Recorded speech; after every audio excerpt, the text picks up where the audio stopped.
Movie narration Hindi presenting Bachchan Pandey. कहानी की शुरुआत में एक आदमी किसी को गोली मार देता है। दरअसल वहाँ पर फिल्म की शूटिंग चल रही होती है। वहाँ पर मायरा नाम की लड़की होती है। वो इस शूटिंग में 25,000 रुपए प्रोड्यूसर के बचा लेती है। वहाँ पर प्रोड्यूसर खुश हो जाता है, लेकिन डायरेक्टर इस शूट को मना कर देता है क्योंकि ये बात प्रोड्यूसर को अच्छी नहीं लग रही थी। एक लड़की इतने बड़े प्रोड्यूसर को सिखाएगी कि शूटिंग कैसी होती है, और डायरेक्टर प्रोड्यूसर से बोलता है कि कल से ये लड़की इस शूटिंग पर दिखनी नहीं चाहिए। तब प्रोड्यूसर भी उसे वहाँ से शूटिंग पर आने का मना कर देता है। फिर मायरा दुखी होकर अपने घर पर आ जाती है। वो अपने पापा से बोलती है कि अब मैं एक कुशल डायरेक्टर बन के दिखाऊंगी। कल फिर मायरा प्रोड्यूसर के पास जाती है अपनी कहानी लेकर, पर वो प्रोड्यूसर मना कर देता है। वो बोलता है कि कोई रियल स्टोरी लेकर आओ, कोई गैंगस्टर के ऊपर। इसके बाद मायरा एक मैडम से मिलती है। वो कुछ गैंगस्टर के नाम बताती है, मगर वो सब गैंगस्टर एक गैंगस्टर से डरते थे। वो था बच्चन पांडे। अब मायरा उसी के बायोग्राफी के ऊपर फिल्म बनाने का निर्णय लेकर जब प्रोड्यूसर को बताती है, तब प्रोड्यूसर के बगल में खड़ा एक पुलिस वाला बोलता है कि कुछ महीने पहले एक पत्रकार ने बच्चन पांडे के ऊपर एक आर्टिकल अखबार में छाप दिया था, जिसके कारण बच्चन पांडे ने उस पर पेट्रोल डालकर उसे जिंदा जला दिया। इस सीन में अक्षय कुमार बच्चन पांडे के रोल में काफी अच्छे लग रहे होते हैं। इस मूवी में बच्चन पांडे की केवल एक आंख होती है। दूसरे दिन हम देखते हैं कि प्रोड्यूसर के पास मायरा का मैसेज आ जाता है। वो बोलती है कि बागवा का टिकट कर दो। अगले दिन मायरा बागवा पहुंच जाती है। वहां पर पहुंचकर मायरा देखती है कि 4-5 लोग मिलकर एक आदमी को मार रहे होते हैं। तब मायरा किसी दूसरे आदमी से बोलती है कि पुलिस को फोन कर दो। तब वो आदमी बोलता है कि ये पुलिस वाला ही है। तब मायरा ये सब देखकर थोड़ी शॉक हो जाती है। जब मायरा किसी दुकान से कुछ सामान ले रही होती है, उसी वक्त एक आदमी उसका बैग उठाकर भाग जाता है। तब मायरा उसके पीछे पड़ जाती है। तब पता चलता है कि आदमी और कोई नहीं बल्कि मायरा का दोस्त होता है, जिसका नाम बीसू होता है। बीसू को भी फिल्मी एक्टर बनने का कीड़ा होता है। इसके बाद मायरा को बीसू अपनी बाइक पर बिठाकर एक सरकारी स्कूल ले जाता है, क्योंकि उन दिनों स्कूल की छुट्टियां चल रही होती हैं। इसलिए बीसू ने अपना डेरा यहीं पर जमा लिया था। इसके बाद बीसू बोलता है कि तुम्हारी मूवी किसके ऊपर है? तब मायरा बोलती है कि बच्चन पांडे के ऊपर। बीसू ये सब सुनकर मायरा को तुरंत घर जाने का बोलता है, क्योंकि वो किसी को भी कहीं पर मार देता था। ये बात बोलकर बीसू वहां से जाने लगता है। फिर मायरा उससे बोलती है कि मुझे एक अच्छी डायरेक्टर बनना है, जिसके लिए मुझे बच्चन पांडे की पूरी हिस्ट्री पता होना चाहिए। और वो आगे बोलती है कि अगर इस फिल्म की स्टोरी कंप्लीट हो गई तो इस फिल्म में तुम मेन हीरो हो गई। ये सुनकर बीसू खुश हो जाता है और मायरा की हेल्प करने के लिए मान जाता है। अगले दिन मायरा और बीसू सड़क पर बच्चन पांडे को आता हुआ देखते हैं। ये देखकर मायरा भी हैरान हो जाती है। नेक्स्ट सीन में हम देखते हैं कि एक बूढ़ा आदमी कोमा में पड़ा हुआ था। उसे देखने के लिए बच्चन पांडे आता है। इस बूढ़े आदमी का जिक्र हम आगे करेंगे। फिर नेक्स्ट सीन में हम देखते हैं कि बीसू बच्चों के साथ कंचे खेल रहा होता है और पीछे मायरा बैठी होती है। तभी वहाँ पर बच्चन पांडे की एंट्री हो जाती है और बच्चन पांडे सीधे मायरा की गोद में बैठ जाता है और बच्चन पांडे मायरा को कुछ बोल देता है। तब मायरा भी कुछ उल्टा सीधा बोल देती है, वो भी घबराहट में। तभी बच्चन पांडे को गुस्सा आ जाता है और मायरा का मुंह पकड़ लेता है। तभी उस वक्त बच्चन पांडे की गाड़ी हिलने लगती है, क्योंकि उस गाड़ी की डिग्गी में एक आदमी बंधा हुआ था। तब बच्चन पांडे आकर उस आदमी को लगातार चाकू मारकर हत्या कर देता है। ये सब देखकर मायरा और बीसू डर जाते हैं। फिर मायरा और बीसू घर पर आ जाते हैं। बीसू बोलता है कि मैं तुम्हारा साथ नहीं दूंगा, क्योंकि इस सीन को देखकर बीसू काफी डर गया था। तब मायरा फिर से उसे मेन हीरो का रोल देने का झांसा देकर उसे मना लेती है। तब बीसू बोलता है कि हमें बच्चन पांडे से डायरेक्टली जानकारी नहीं मिल सकती, अब हमें बच्चन पांडे के मेन आदमी से इन्फॉर्मेशन इकट्ठी करनी होगी। तब बीसू उसे कुछ आदमियों के बारे में बताता है। एक होता है कांडी, दूसरा होता है चाचा, इसका एक थिएटर भी होता है, तीसरा होता है पेंडुलम। पेंडुलम पिंकी नाम की लड़की से प्यार करता है। उसके 7 भाई होते हैं, वो भी पुलिस वाले।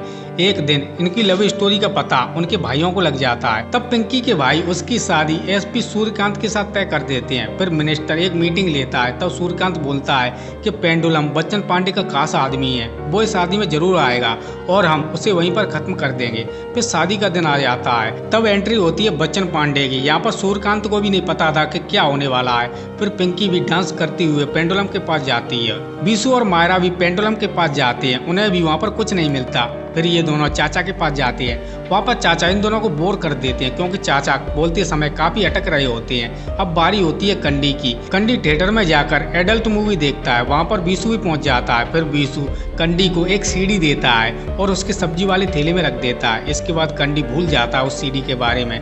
वो सीडी घर पर प्ले हो जाती है, जिसके कारण सभी फैमिली मेंबर कंडी को एक एक करके चांटा मारती हैं। नेक्स्ट सीन में हम देखते हैं कि बच्चन पांडे और उसके आदमी खाना खा रहे होते हैं। तब बच्चन पांडे फ्रेश होने के लिए चला जाता है। वहाँ पर राणा का आदमी बच्चन पांडे को मारने आया था, लेकिन वहाँ पर बच्चन पांडे की जगह और कोई मारा जाता है। फिर उस आदमी को हटाकर बच्चन पांडे अपने घर पर ले आता है। तब चाचा का फोन आता है। वो बोलती हैं कि अपने ग्रुप में कोई तो मिला हुआ है उनसे। फिर बच्चन पांडे उस आदमी को मरवा देती हैं।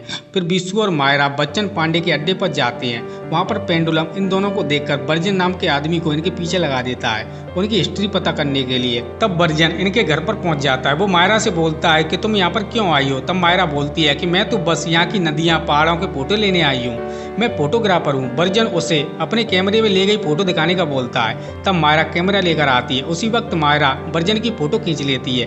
फिर बर्जन बोलता है कि तुमने मेरी फोटो क्यों खींची। तब मायरा बोलता है कि तुम हीरो लग रहे थे। इसी तरह मायरा अपनी बातों में उसे फंसा लेती है। फिर मायरा उसकी और भी फोटो लेती है एकदम हीरो पोज में। फिर मायरा और बीसू को पता चलता है कि बच्चन पांडे की एक जीएफ थी जिसका नाम सोफी था, जिसे बच्चन पांडे के साथी ने मार दिया था। ये बताते हुए बर्जन के पास बच्चन पांडे के आदमी का कॉल आ जाता है। वो जल्दी आने को बोलता है। तब बर्जन बोलता है कि शायद आज कोई बड़ा धमाका होने वाला है। मायरा भी समझ जाती है कि कुछ तो होने वाला है। फिर मायरा बर्जन को फोटो देने के बहाने उसके मोबाइल में छोटा सा माइक लगा देती है। ये माइक 1 किलोमीटर के रेडिएशन में काम करता है। तब बर्जन एक हॉस्पिटल पहुंच जाता है। तब कंडी कहता है क्या राणा का आखिरी दिन है, हमें पता चल गया है कि वो कहाँ पर है, बस बच्चन पांडे आ जाए। बच्चन पांडे उस हॉस्पिटल में बूढ़े आदमी का हालचाल पूछने गए थे। इस बूढ़े आदमी के बारे में हमें आगे की स्टोरी में पता चलेगा। फिर बच्चन पांडे पेंडुलम को गाड़ी में पेट्रोल भरवाने के लिए बोलता है। ये सारी बातें बीसू और मायरा भी सुन रहे होती हैं। फिर बर्जन पांडे की गाड़ी लेकर पेट्रोल भरवाने चला जाता है। वो बीच में गाड़ी रोककर राणा को कॉल कर देता है। वो बोलता है कि तुम वहाँ से 15 मिनट के अंदर वहाँ से निकल जाओ, नहीं तो मारे जाओगे। ये बातें भी बीसू और मायरा सुन रहे होते हैं। फिर बच्चन पांडे और उसके आदमी राणा के घर पहुंचते हैं। तब उन्हें पता चलता है कि वहाँ से राणा तो जा चुका है। फिर बच्चन पांडे और उसके अन्य साथी भी हंसने लगते हैं। तब बच्चन पांडे बर्जन को बुलाता है और बोलता है कि तुमने हमारे साथ गद्दारी क्यों की, क्योंकि बच्चन पांडे को तभी पता चल गया था जब चाचा का कॉल आया था। फिर ये लोग राणा को भी पकड़ कर ले आते हैं और बच्चन पांडे बर्जन के हाथों से राणा को मरवा देता है। इसके बाद बर्जन को भी गोली मार देते हैं। जब बर्जन नीचे गिरता है तो उसका फोन टूट जाता है। तब पता चलता है कि हमारी बातें कोई सुन रहा है। तब बच्चन पांडे माइक पर बोलता है कि तुम जो कोई भी हो, मैं तुम्हें जिंदा नहीं छोड़ूंगा। ये सुनकर बीसू और मायरा घर छोड़कर जैसे ही बाहर निकलते हैं वैसे ही बच्चन पांडे वहाँ पर आ जाता है और उन दोनों की थोड़ी सी मारपीट हो जाती है। तब मायरा बोलती है कि मुझे तुम पर एक फिल्म बनानी है, इसलिए हम आपका पीछा कर रहे थे। ये सुनकर बच्चन पांडे बोलता है कि तुम मुझे डायरेक्टली नहीं पूछ सकती थी। तब बच्चन पांडे अपनी पूरी हिस्ट्री बताने के लिए तैयार हो जाता है। फिर मायरा बच्चन पांडे की पूरी लाइफ स्टाइल को अपने वीडियो कैमरे में रिकॉर्ड कर लेती है। जब मायरा की स्क्रिप्ट कंप्लीट हो जाती है तब बीसू उसे पढ़ता है। उसे अपना रोल कहीं भी नजर नहीं आ रहा होता है। नेक्स्ट सीन में हम देखते हैं कि बच्चन पांडे, बीसू, मायरा और उसके अन्य साथी वहाँ पर बैठे हुए होते हैं। तब इनमें एक छोटी सी बहस छिड़ जाती है। उसमें बीसू बोलता है कि अगर मेन हीरो बच्चन पांडे ही रहेंगे तो फिल्म और भी अच्छी हो जाएगी। ये सुनकर सभी लोग हंसने लगते हैं। इस बात पर बच्चन पांडे को गुस्सा आ जाता है और वो निर्णय लेता है कि इस फिल्म में मैं ही एक्टिंग करूंगा, क्योंकि इससे मेरा खौफ लोगों में और भी बढ़ जाएगा। ये सुनकर मायरा बस स्टेशन पर पहुंच जाती है। उधर बीसू भी आ जाता है। उसके तुरंत बाद पेंडुलम और कंडी भी आ जाते हैं। वो बोलते हैं कि अगर तुम जाना चाहती हो तो जाओ, फिर भी पांडे भैया हमारे रियल हीरो ही रहेंगे। फिर मायरा बोलती है वो कैसे। तब पेंडुलम बोलता है कि बात उस वक्त की है जब बच्चन पांडे भगत के साथ काम करते थे। ये भगत वही होता है जो कि कोमा में होता है, जिसका इस फिल्म की स्टार्टिंग में जिक्र हुआ था। नेक्स्ट सीन में हम देखते हैं कि बच्चन पांडे को एक लड़की दिखाई देती है जिसका नाम सोफी होता है। वो विदेश से आई थी। फिर बच्चन पांडे सोफी का गाइड बनकर उसकी विश पूरी करता है। फिर दोनों में प्यार हो जाता है। फिर बच्चन पांडे भगत के यहाँ से काम छोड़ने का बोलता है। तब भगत बच्चन पांडे से बोलता है कि तुम जाओ और अपनी लाइफ जियो।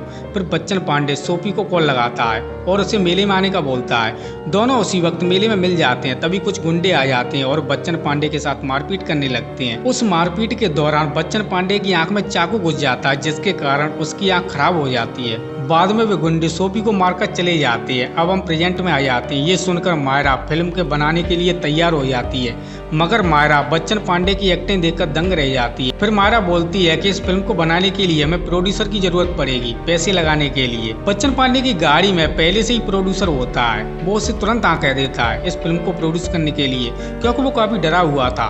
फिर अन्य साथी भी बोलते हैं कि हमारा भी रोल होना चाहिए इस फिल्म में। तब बीसू सभी को एक्टिंग सिखाने के लिए एक शिक्षक को बुलाता है जो एक्टिंग के गुरु थे। गुरु उन सब लोगों को सिखाना स्टार्ट कर देता है। इसी दौरान वो गुरु बच्चन पांडे को चांटा मार देता है।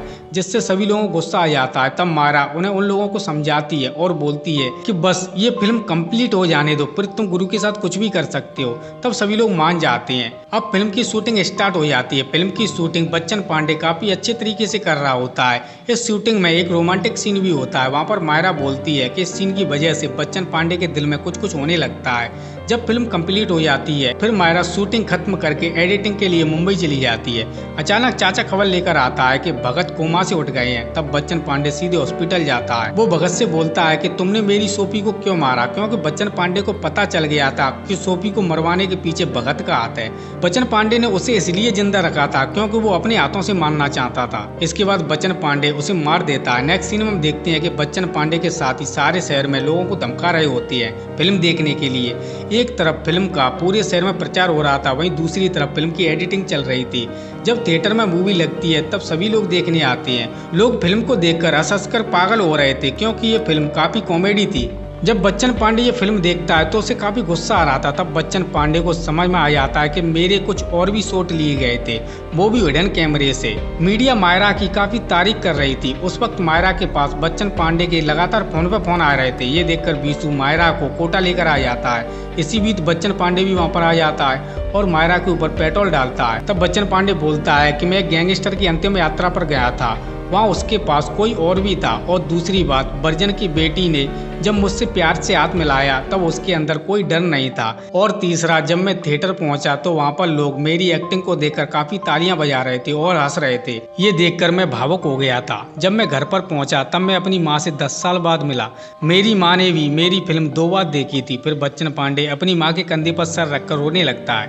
फिर बच्चन पांडे मायरा को थैंक्स बोलकर यहाँ से चला जाता है। नेक्स्ट सीन में हम देखते हैं कि एक जुए के अड्डे पर ताश खेला जा रहा था। बच्चन पांडे भी वहाँ पर होता है। तभी एक आदमी बच्चन पांडे को गोली मार देता है, जिससे बच्चन पांडे मारा जाता है। लेकिन ये तो फिल्म की शूटिंग चल रही होती है। अब बच्चन पांडे फिल्म इंडस्ट्री में अपना कदम रख लेता है। इसी के साथ ये कहानी यहीं पर खत्म हो जाती है। दोस्तों, आपको हमारी पेशकश कैसी लगी आप हमें कमेंट बॉक्स में जरूर बताएं। अगर ये वीडियो आपको पसंद आई है तो इसे लाइक करें तथा अपने दोस्तों के साथ शेयर करें। अगर आप इस चैनल पर नए हैं तो सब्सक्राइब कर लीजिए तथा बेल आइकन को दबाकर ऑल का ऑप्शन दबाना ना भूलें। तो दोस्तों, आज के लिए बस इतना ही। मिलते हैं अगली वीडियो में। इस वीडियो को देखने के लिए धन्यवाद।